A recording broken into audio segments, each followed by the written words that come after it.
we're all back, everybody, and I think we're back online again. So let's crack on before it falls over again. Kevin, you were in midstream when the system went down. Can you remember where you were? Apologies, Chair, but I can't. I think I just about sort of finished when it sort of bigged off.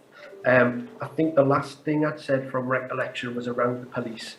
In terms of that, you know, made a referral. It's probably a bit soon to say that that's been concluded as of yet, and it's probably an evolving thing just to kind of check in with the police to understand whether they intend to do anything with that. But that's something that hasn't been concluded yet. I think that's probably where I was up to, Chair. Okay. Apologies if there's something that I've missed with the Reagan connection. That's fine, Kevin. I think that boxes that one off. Councillor, you had a secondary question. Thank you, Chair. At risk of rerunning a very complex discussion that happened at a previous meeting that the previous Chair of Audit raised around the recommendations and the wording of them, are we, just to be clear, are we being asked to simply note the report, or are we being asked to sort of comment on it and approve it? Because if we're being asked to approve it, I have some issues with 3.41, 42 and 43, and I wouldn't feel comfortable approving it, but I'm obviously happy to note it as somebody else's opinion. My understanding, Kevin, is that this is not for approval, this is for notification of the Council or the Committee. Correct, yes. Yeah. So I have to provide an opinion which will be considered as part of the annual governance statement and considered as part of that wider consideration by Audit Committee. But I think Councillor Oliver is right, it's an opinion that you are unable to approve as such, but to receive that and note it as part of your wider consideration. That clarifies that. Okay. Thank you very much. Thank you, Kevin. Okay, Kevin, is there anything more that you need to cover on this? Oh, sorry, I have another question from the floor. Councillor. Yeah, thanks, Chair. Nothing to do with what I was talking about last time. It's near the end of this, Kevin. It's page 116, section 10. It's about the client's views and quality assessment improvement programme. It says you seek client feedback, and being a mathematician, he's gone again, is he?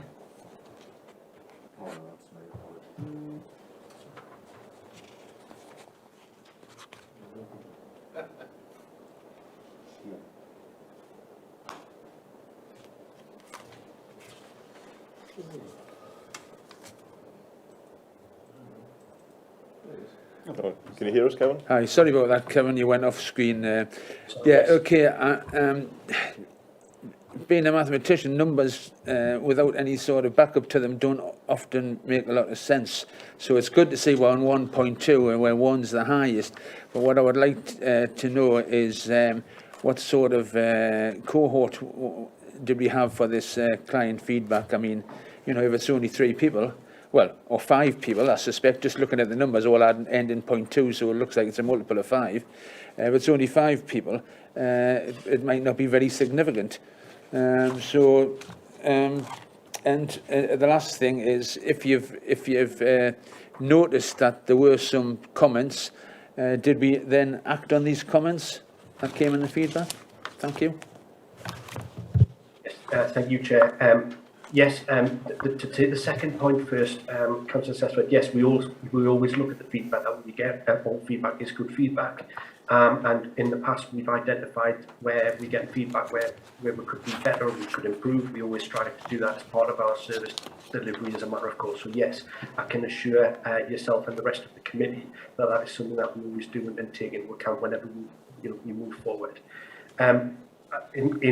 Not that I doubt your mathematical kind of calculations, I can't sit here and tell you exactly how many forms that those figures are based on. I would concur with you that they do look like there's certainly a multiple of 5 in one way, shape or form in there. All I can say is that when we conclude every assignment, we always issue a feedback form as a matter of course. What we don't always get is a response. So we can send the feedback off. We can request a form to be filled in, but we don't always get that response back. But any responses that we do get back, we then obviously incorporate into the figures. But it's certainly something that we can look at in future reports and actually give a little bit more detail on that if that would be helpful to the committee. I think, Councillor, I think you make a very good point, because obviously knowing that we have a certain percentage of happy customers is fine, but we need some figures actually. We need, and also if we're getting very low feedback on these things, what can we do to actually improve the feedback? Because we do need that feedback, and if there's very low take-up, obviously it would be a good idea if we could find ways of improving that. So if you can do that for the next time, Kevin, that would be appreciated. Thank you. Did anybody else have a question on that? I think Councillor Dixon. Yeah, just one quick one, Kevin, on 3.44 on the end, where it refers to the COVID pandemic, and obviously the council had mobilised very quickly. I think it's quite a measured statement that doesn't really reflect the executive team's decisions, and the fact that Northumberland County Council were one of the authorities where staff had everything they needed and everything was, you know, stockpiled quickly, and residents' packs and the mechanisms that the executive team put in and the staff of the council were tremendous in terms of that. And I know this report's not intended to pat anybody on the back or anything, but I do think that is a very measured statement for the work that was done in that period of time, to be squeezed into that little bland paragraph. Well, maybe if I can answer that, Kevin, I think it's speaking on your behalf. I think your measured statement is probably appropriate for a document of this type, but we as a committee can certainly put it on record in our minutes that we certainly, the council has moved mountains over the last 14-15 months, and actually the staff have been magnificent in what they've done. So I think that would probably be slightly hyperbole in terms of an internal audit report, but it's certainly appropriate for this committee to actually put that on record. So if that will satisfy a councillor, we'll do that. Okay. So, Chair, I would agree, and I would just kind of add to that. Yes, I agree, and obviously my report is looking at the framework of governance, risk management and control, maybe some of the subjective elements, which I wouldn't disagree with the word that Councillor Dickinson has said. Obviously, I also put in paragraph 3.10, just to kind of reflect that also from the control side around the work of Recovery Board and Business Interruption Management team in terms of that framework as well. But I think that, you know, yes, it was just to try and recognise that without, as the Chair sort of says, without kind of straining into places where I can't evidence that from an audit perspective. Yeah, I think that's a balanced approach. Thank you, Kevin. Okay, do we have any more questions before we move on? Okay, is there anything more from? Oh dear, we feel for you, Kevin. You seem to be coughing as well as having Zoom problems. Sorry, yes, I am trying to mute every time I cough. Apologies if I miss one. I am trying to mute. Okay, right. Well, we'll try not to hold on to you any longer than we have to, because I can feel your pain. Is there anything more? We move on now. Kevin, is there anything? Sorry, Chair. Anything more to move on to? In respect of Your that agenda item or the next, are we happy to move on to the next agenda item? If everybody's happy, can we move on to the next one? Yeah. Okay. Yeah. Right. Yeah. Thank you, Chair. Chair, somewhat kind of following on from the annual opinion. We twice a year we bring a report, a summary report to the committee, just with the details of some work that we've completed and recently issued. So this report is our normal sort of 6-monthly report to audit committee on that basis. The report before committee today, I think I would just draw attention to the table which begins on page 129 of the papers, and then what we try to do is just on each page give a summary of some of the work that we've completed in the previous 6 months, with an idea of what the objectives of the piece of work were, the assurance opinion that was provided, the recommendations were made, a bit of a summary around what good practice areas we found, the main findings that were identified, and what's happened subsequently to the audit taking place and being agreed with management. Where management then come back at the end of every piece of work we agree recommendations as necessary. We always then go back as part of compiling this report to do a bit of a check back with management to see whether those recommendations have been implemented or not. Where management say that yes they have, we then perform some sample checking and evidence checking just to make sure that those recommendations are actually implemented, and we kind of provide on page 140 just a quick summary of the evidence checking that we've undertaken this time around. And again, which is a very pleasing thing to be able to say, we again found that 100% of those recommendations that were stated as implemented were in fact implemented. Excuse me. Sorry, Chair.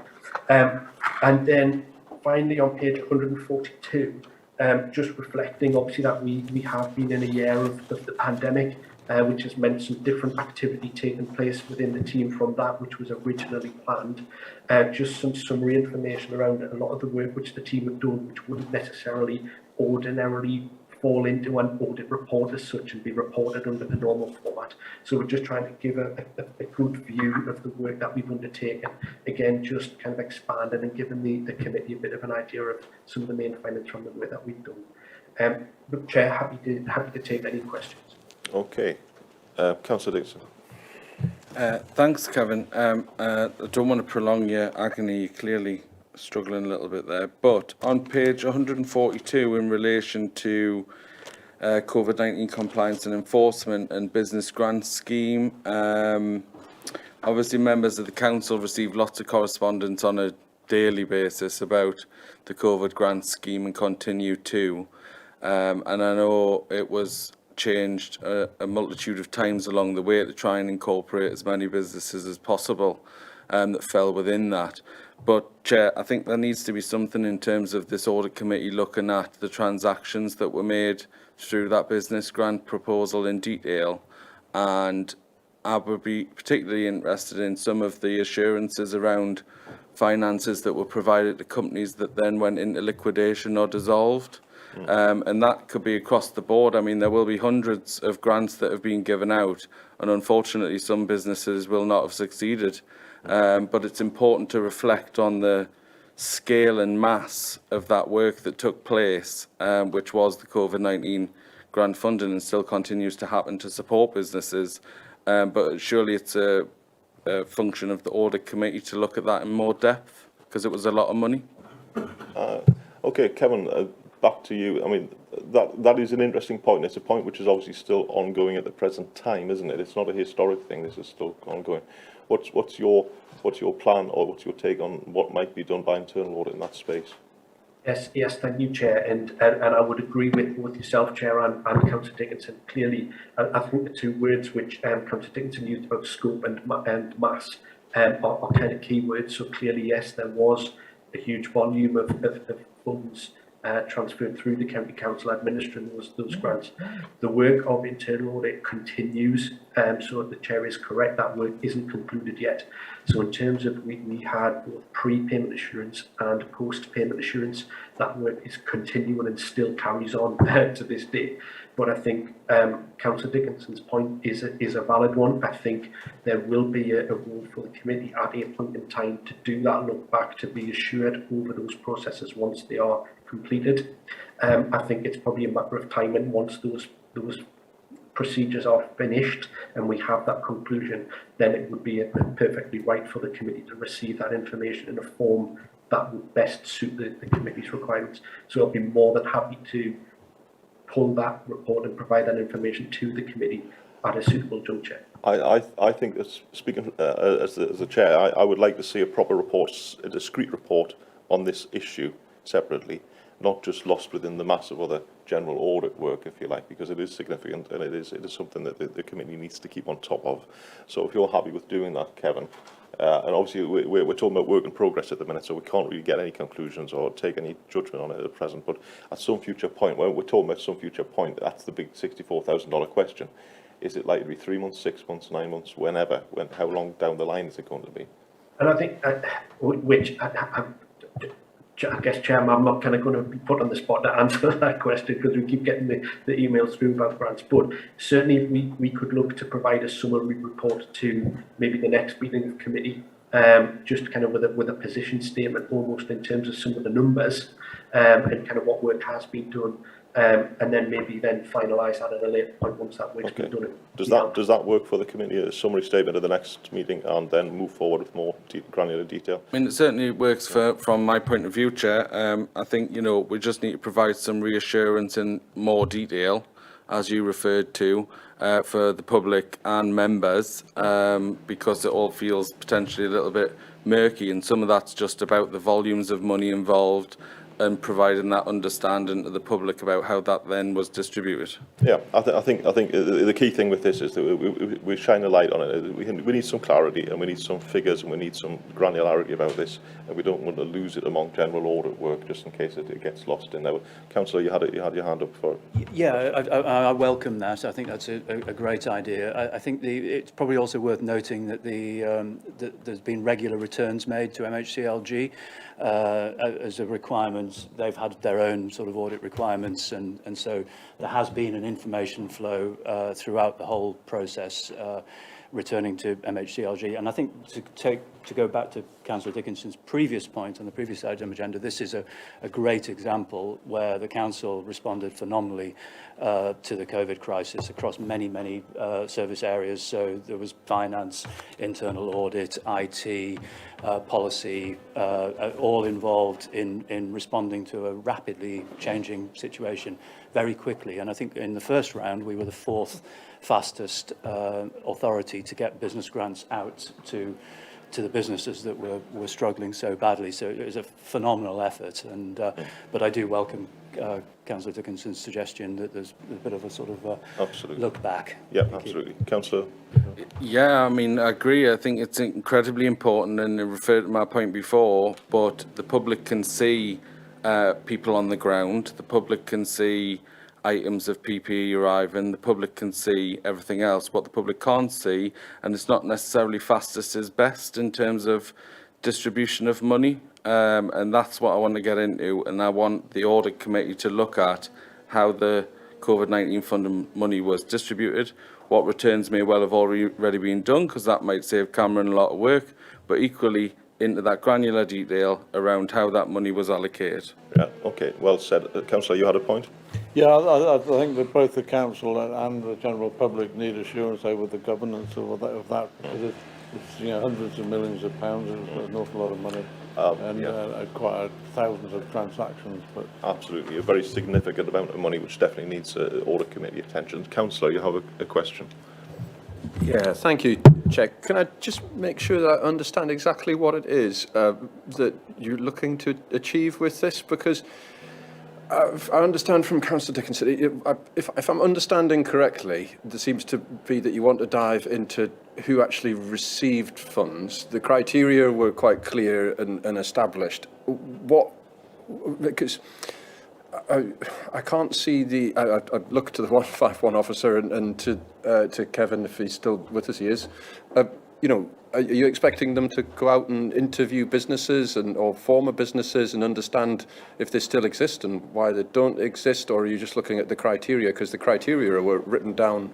Literally, I think probably the 151 could circulate them immediately after the meeting. I don't know that I understand exactly what you're trying to drive at here. I'm not going to speak for the Section 151 officer or the Chief Internal Auditor. Heaven forbid that I would try to do that. But my understanding is that if a big, significant amount of money has been spent, it's the Audit Committee's duty to actually shine a light on the probity of how it was done, the efficiency of how it was done, whether it was done according to Council's own guidelines, whether anything was circumvented, and if there was any suggestion that, although things were done quickly, as the Councillor has mentioned, that they weren't done particularly well. And I think that's the key thing, and you can't get that by looking at the processes and policies alone. You have to look at what was actually done on the ground, if you like. And I think that's where the internal audit will actually come in, that's the policy, and that's what we said we were going to do. That's what we did in practice, and where's the gap between the two? Now, tell me if I'm out of line with that summary, Kevin. Is that what the survey you would approach this? I think so, Chair, yes, in short. I think there's probably the two aspects to what I think the committee are, the piece of work that the committee are asking for. There's the how the grants were, how the criteria for that was set, if you like, and how the grants were allocated and paid out, which is probably not necessarily, I think, maybe an audit aspect. But from the audit aspect, obviously, with the funding that we're talking about, there was always the possibility, as there is in any system, for the potential for fraud and error to occur.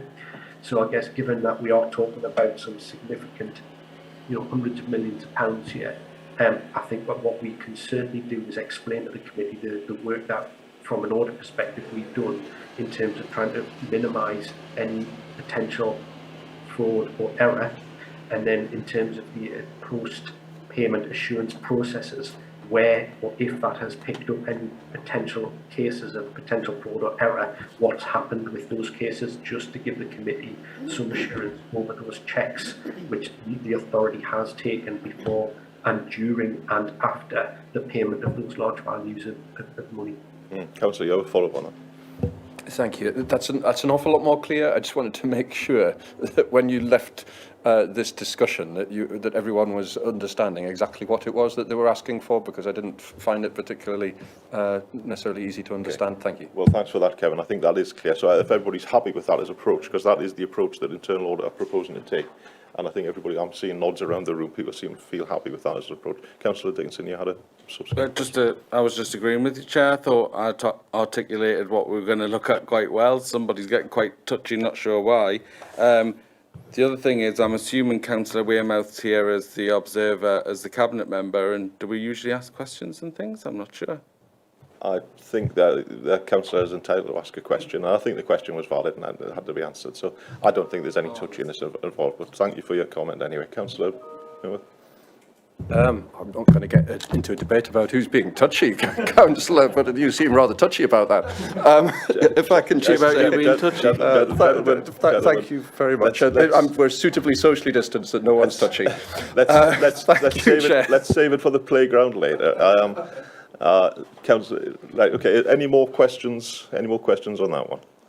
Okay. Thank you, Kevin. You've been a stalwart here today, suffering as you are. Is there anything more you have to cover on your report? Thank you, Chair. No, not on that report. I know we've got a later agenda item, but I'll just kind of mute myself and put my camera off and pull myself together for on the agenda. Yeah, go and get a strong coffee or something like that. Thank you very much. So if everybody's happy, these reports are not for approval, they're just for information of the committee. So thank you for that, Kevin. Okay. So we move on. Our next item is number 7, reports of the Interim Executive Director of Finance, final statements of accounts 2019-20, and these are for committee approval. Would you like me to just to say a few words of introduction? Would you mind, Chair? Jo? Yes. Yeah. There's a section 151. So the draft statement of accounts for 2019-20 were published on the 31st of July 2020, and what you have before you today are the final statement of accounts, which incorporate all of the audit adjustments that Karen Murray referred to in presenting the audit completion report earlier. I'm not going to go through all of those amendments again in any detail, Chair, because they are set out very clearly in the Mazars audit completion report. But just to say that to pick up the point that was made earlier, the external auditor's opinion comes in two parts. So the audit completion report makes it clear that the external auditor is satisfied that the amended accounts present a true and fair view of the council's financial position. The value for money opinion, which will be issued, I'm hoping, in time for the next meeting of this committee, my understanding from my discussion with Cameron is that none of the issues that are under further consideration as part of that value for money opinion have any bearing on the financial statements, and on that basis my advice to the committee is that I see no reason why the financial statements cannot be signed off today. And indeed, failure to do so would have quite significant knock-on effects.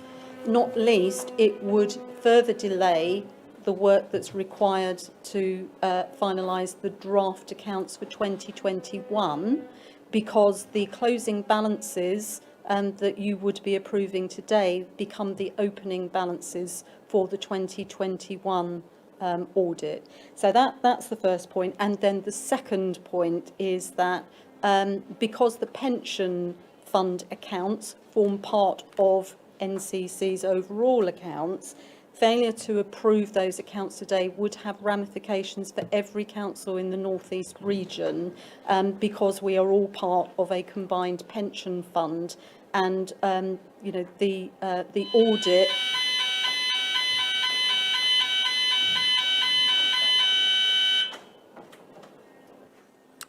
It does make you wonder what else is going to happen today, doesn't it?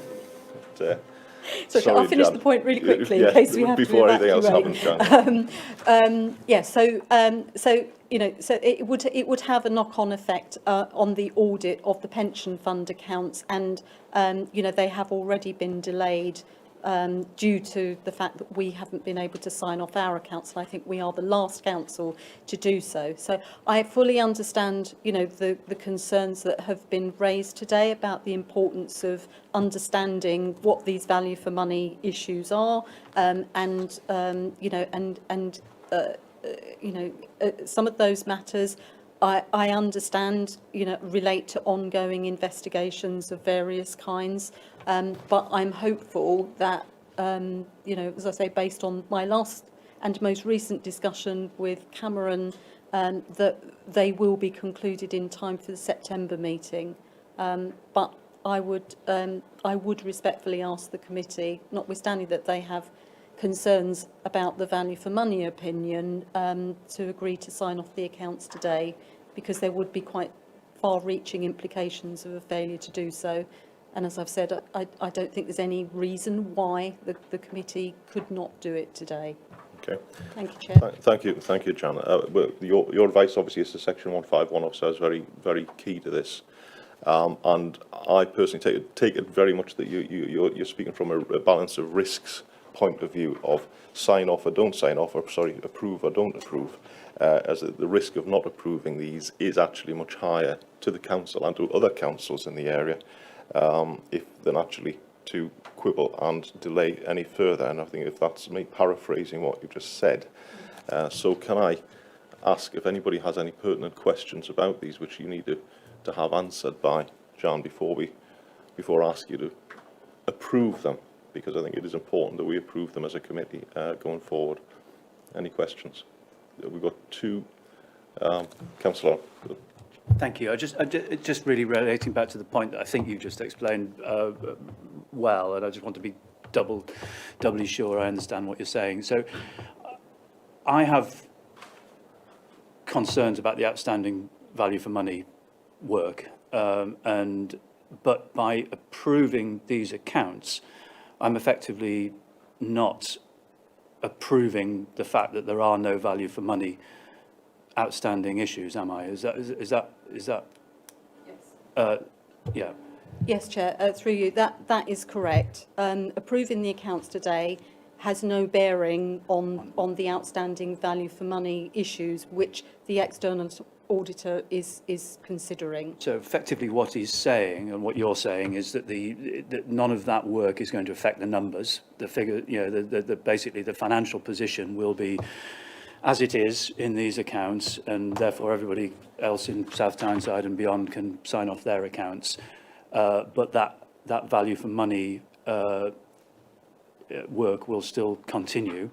And could that still lead to a qualified opinion by the auditor, or is he effectively saying now that he's submitting an unqualified opinion?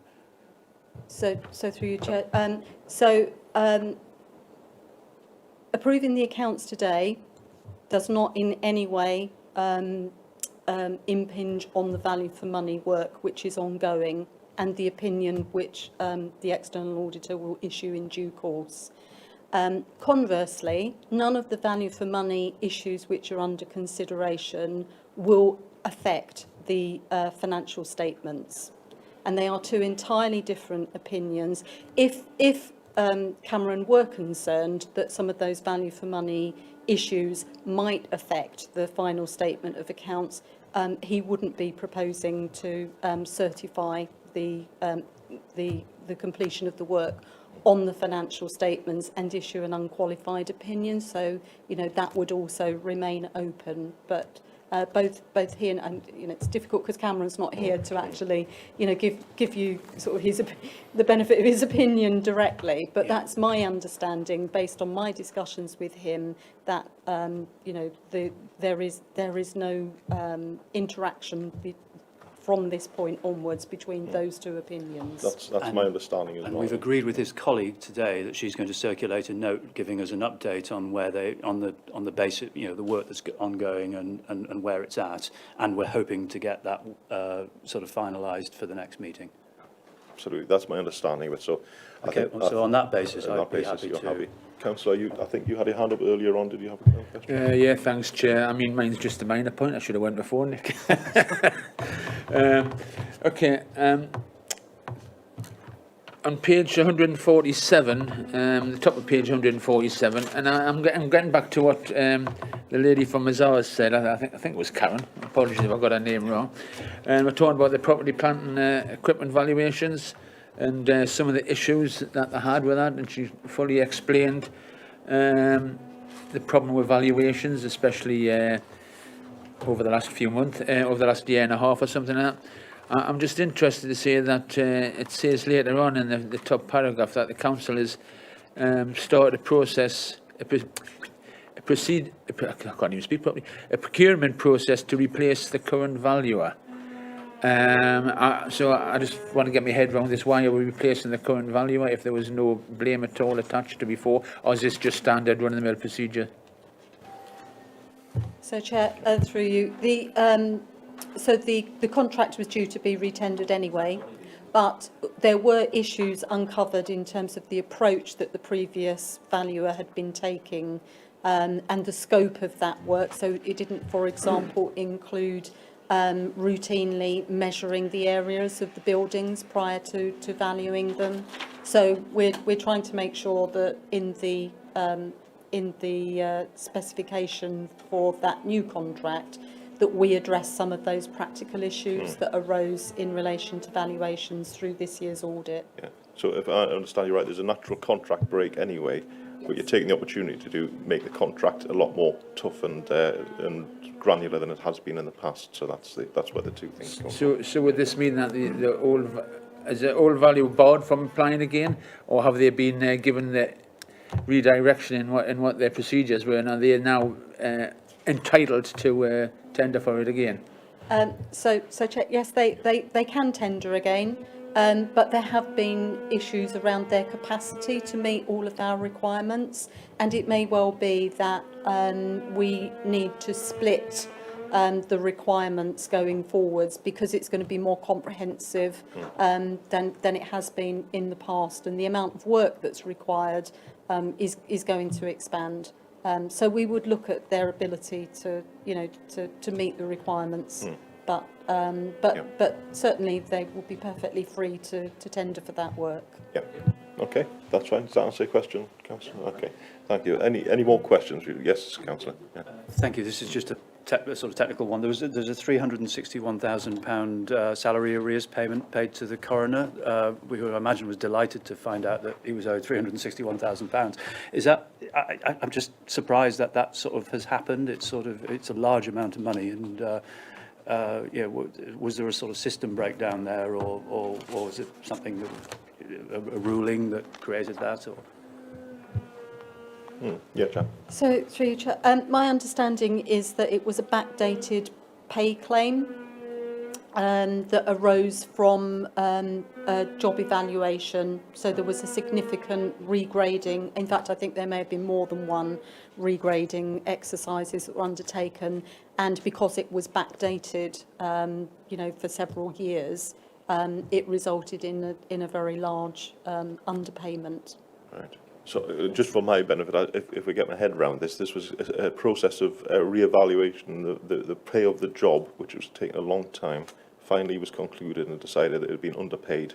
And we were sort of almost expecting that this was going to come down the line. So it didn't come out of the blue, did it?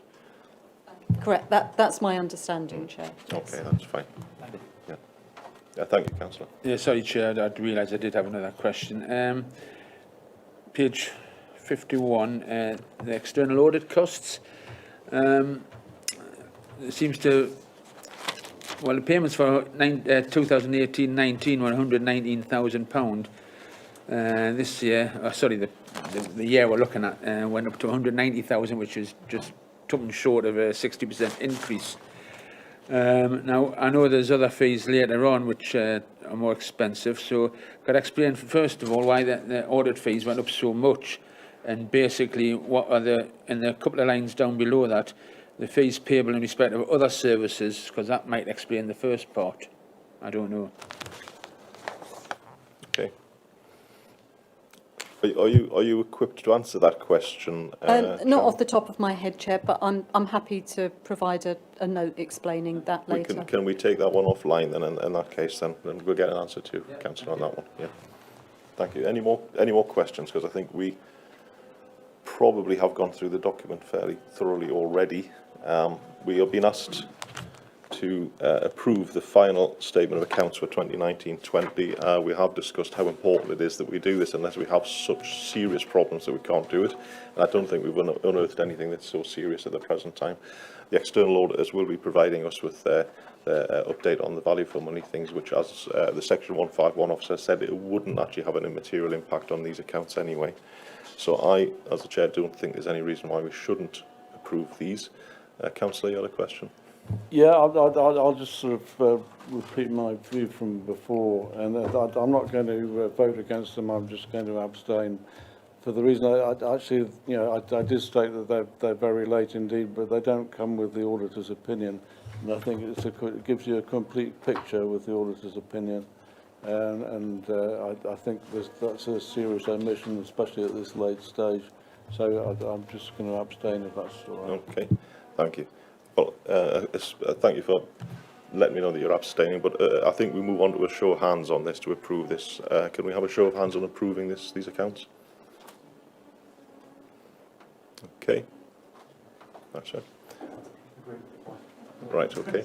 Well, we'll take that as approved then, and we'll move on. The committee has approved these accounts, and we'll move on. I think, Jan, you have another report now. Yes, Chair, thank you. The group boundary review, this is something which we are required to consider every year, whether we need to incorporate various related entities within our group accounts. And as the report sets out, the financial statements of Advanced Northumberland are already consolidated. That's our current practice, so we will continue to do that. The previous Arch Corporate Holdings Limited is dormant, and therefore there is nothing to consolidate.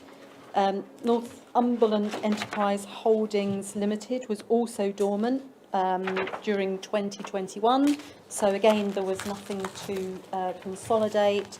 And having undertaken a detailed review, the position with regard to active Northumberland, the recommendation is also, or the conclusion is also that we do not need to consolidate those with the Council's statements for the financial year ending 31st of March 21. We will undertake the same review this time next year, and the position may well change in relation to Northumbria Enterprise Holdings Limited, which will or has already or is soon to start trading in the current financial year. Okay. So for now, the committee are just asked to note the position and nothing further. But I'm happy to take any questions if anyone has any. Right. So this is for notification only. Any questions on this one? It seems fairly straightforward, and not a lot has changed at the minute. Peter, you've got a question. Thank you, Chair. It was just on page 409. There was the point made that Active Northumberland had agreed to establish 2 new committees, but seems to have now rolled the Audit and Risk Committee in with the Finance and Performance Committee, and it's just whether you're content with that approach that they've taken, or whether there's actually a distinction between those 2 committees, which is worthy of note. John, do you want to? Well, I'm not actually sure that it's a matter for me as the council's Section 151 officer.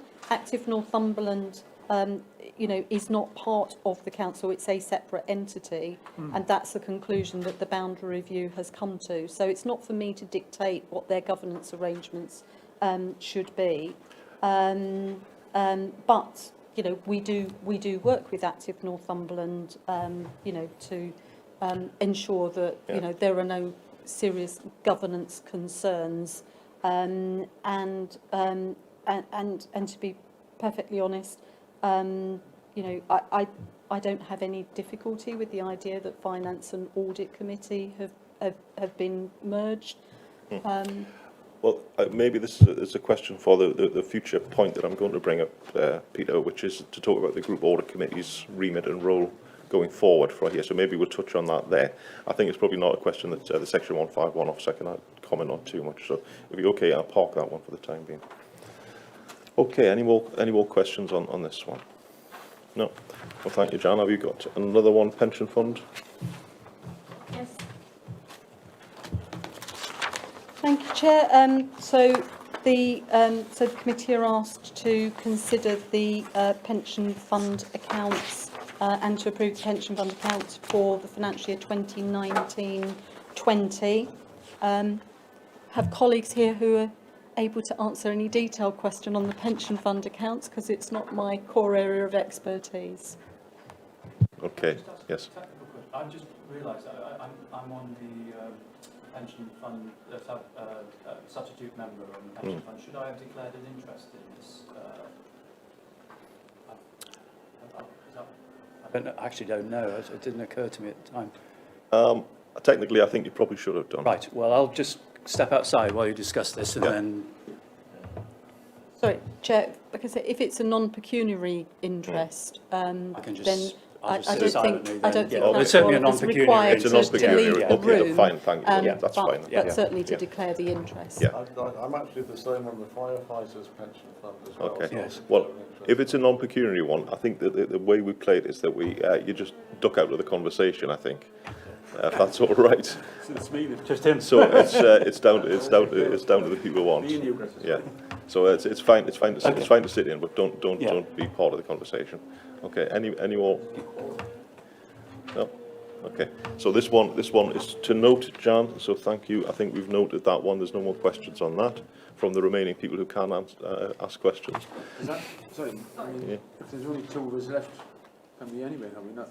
Two, there's yourself and there's Councillor Taylor and the chair. That needs Oh, to be- chair, sorry. Yeah. So that's all we need. Right.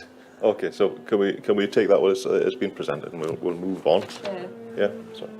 Oh, sorry. I didn't see it at the top there. Yeah, sorry, the recommendation of the report is to approve the accounts, the pension fund accounts. To approve the pension fund. Approve the pension fund. Sorry. Can we then, as those of us who can approve these accounts, can we approve them? Yes. Yes. Can we take that as approved? Yeah. Thank you.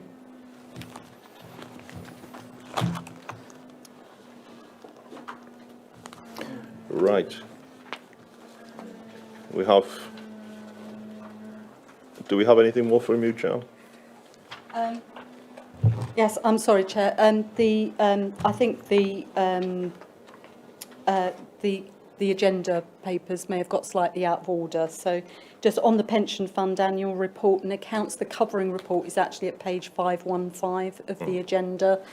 So it comes after the accounts themselves, and the recommendation there is to approve the accounts. Okay. So the final report from me is the Firefighters Pension Fund report, and that is just for the committee to note. Okay. Any questions on this while we have Jan here? No? No. So that one we shall say we have noted, and thank you very much for providing it. So everything we were asked to approve, we have approved in that area. So thank you very much, Jan. Okay, if we can move on now to number 8, item number 8, urgent business. I'm going to start this one myself, because I mentioned earlier on that there wasn't really an obvious place to actually talk about the the logical place to talk about the way that the committee is going to move on to be the group audit committee. But I think it needs to be probably fleshed out, and we have had some questions from different people along the way today about how is this going to work in practice. So I made some notes earlier on, so I'm just going to read these out now, and people to just sort of like take a little bit of time to think about how this is going to work in practice.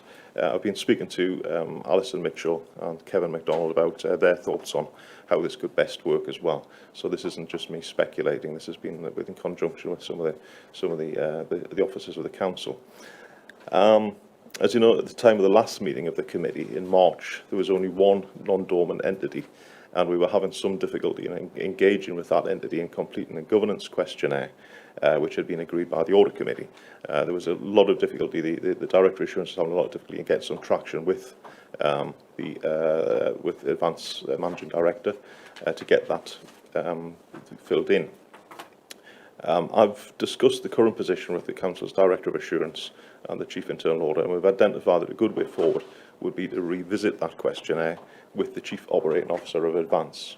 And they've agreed to go and do that because what we received from the outgoing Managing Director was slightly sketchy. It wasn't really the sort of thing I think we thought we could work with as a document going forward. So it needs to be fleshed out, and we're going to ask for the Chief Operating Officer to do that. So we're going to represent that document and ask for it to be done. So that'll come to a future audit committee. And that's quite an important governance document. It gives us the kind of the framework that they're going to be using in terms of their controls at Advance. So in the meanwhile, from this meeting onwards, I'm going to request the following: that the Chief Internal Auditor provides the Group Audit Committee, i.e. this committee, with a copy of the audit plan for each non-dormant entity as an information item each year. I'm also requesting that there will be a standing Group Audit Committee agenda item on the agenda of this Audit Committee from September's meeting onwards. I'm also suggesting that under the item, the Chief Internal Auditor will provide a short update on any internal audits completed on each non-dormant entity, e.g. the audits completed at assurance levels, and any other matter he considers might be material to the framework of government's risk management and controls arising from group entities.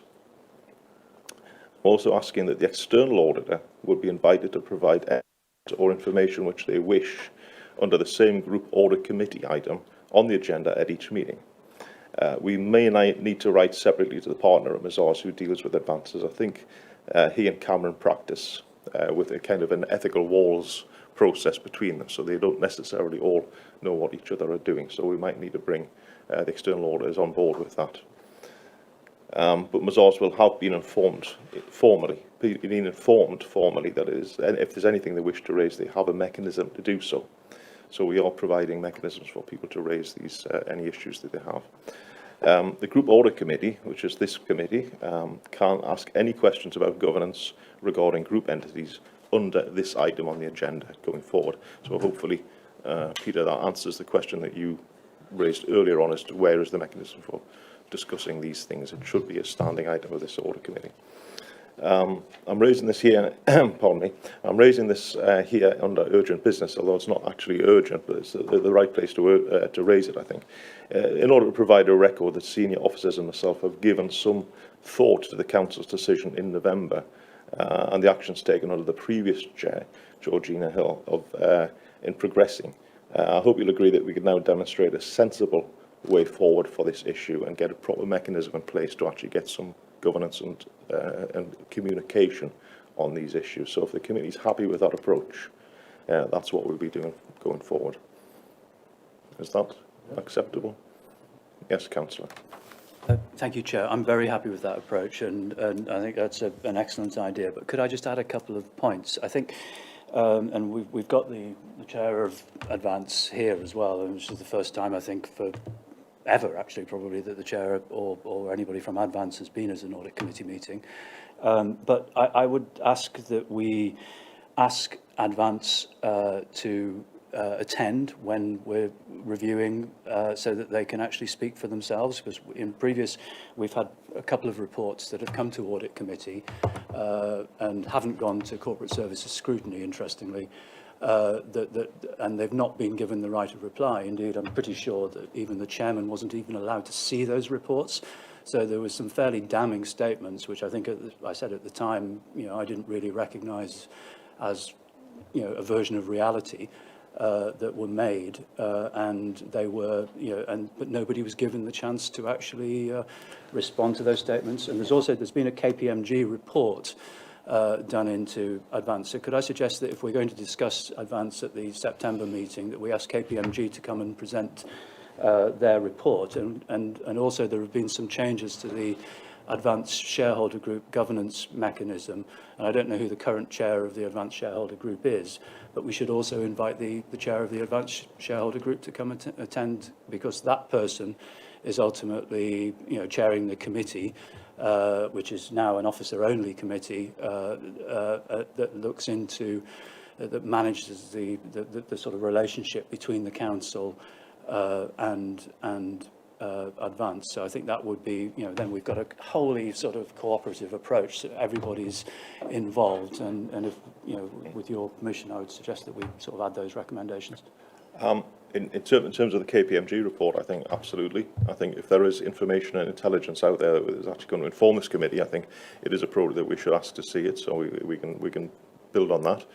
In terms of asking for advanced representatives, yes, I think as and when the agenda item warrants it, I think that is perfectly acceptable, just as we would probably expect officers of the council to come forward if there was an item that might affect their area, that give them an opportunity to speak about it.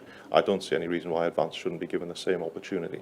It wouldn't necessarily be they attend every single meeting, because there might not be any reason for them to do so, but certainly on an as-is basis, if the item requires it, I have no problem with Advance attending the meeting, so that we don't have the problem of ping-pong emails going backwards and forwards asking questions, and rather have things directly under the scrutiny of this committee rather than actually taking things offline all the time.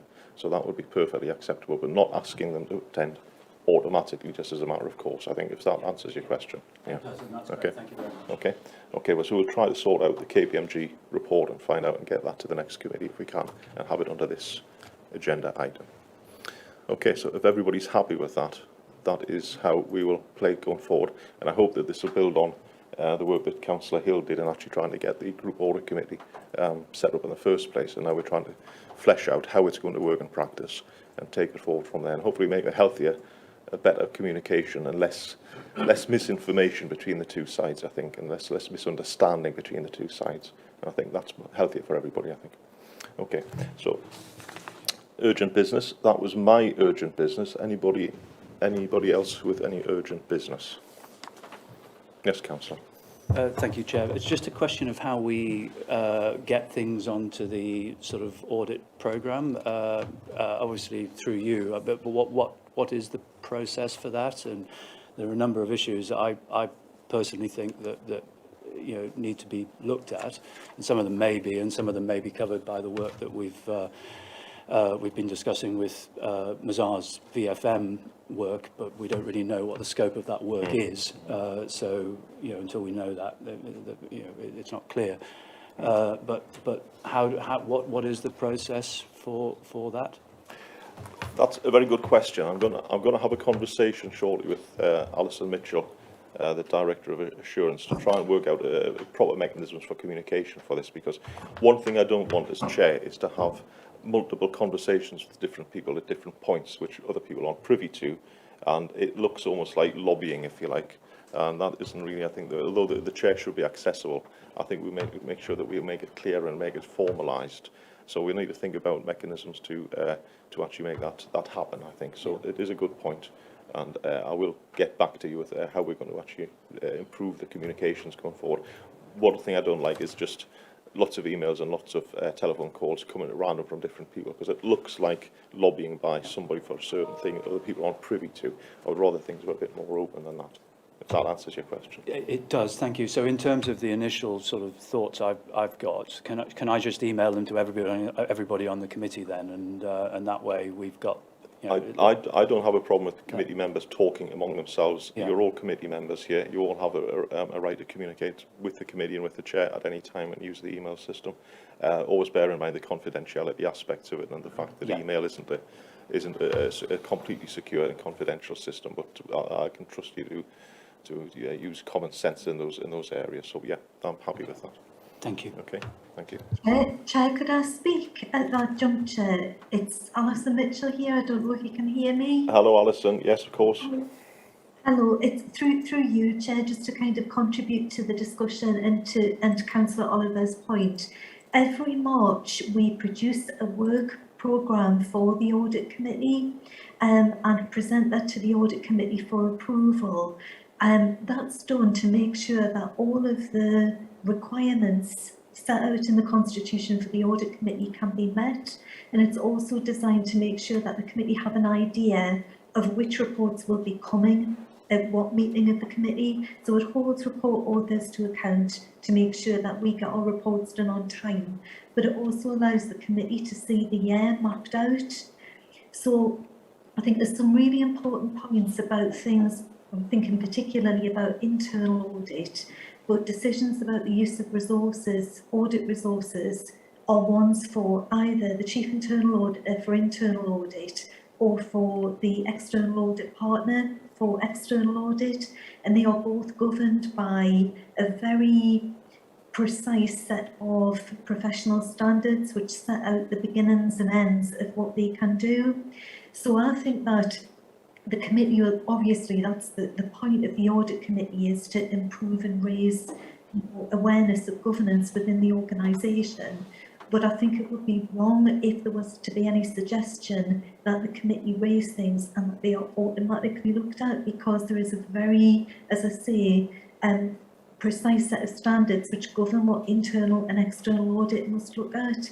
So I think what I would encourage any audit committee member to do is to have conversations with the chair or with internal audit or external audit if that was more appropriate, but that we have a debate within the committee itself as to the correct way of taking those matters forward. I think it is an opportunity with the new chair and the new committee to make sure that we comply properly with the professional standards around the way that audit coverage should be planned and how it should be delivered. So just to give I suppose a professional perspective on that particular matter.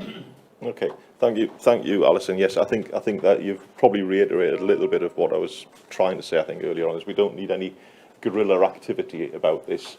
What we need is just clear communications and following the well-established and sound procedures of the council. But having the channels to do that is quite an important thing. I think, Councillor, you had a point to raise on Alison. Yeah, just you know, I take all that on board, but it's pretty clear from the terms of reference of the committee what we have the ability to do and what we can't do. So I just take it from that. And I did say right at the start of this meeting that the terms of reference are in there for a reason, and that is because we will be sticking to them in this committee. So we aren't talking about, as I said, guerrilla activity of council of meeting members running around doing things behind the scenes. And whatever we do in terms of communication, which I think is great if we have communication, if it's healthy and it's open, but it has to be within the remit of this committee and how it operates and the rules of the committee. So what I would like to do is make sure we don't have any accusations of lobbying or people trying to use undue influence on anybody in the committee to try and move things around which shouldn't be moved around and should be done through the proper procedure. So if everybody, I think we're all on the same page about that one. So that's good. So thank you for your input, Alison. Good. Okay, so we're still on urgent business. If anybody else has anything. Okay, right, well, I'll give you the date and time of the next meeting, and then we have to move on to part 2, which is the part which has not been streamed. So the date and time of the next meeting is scheduled for Wednesday the 22nd of September at 10:15 a.m. And if we can stop the external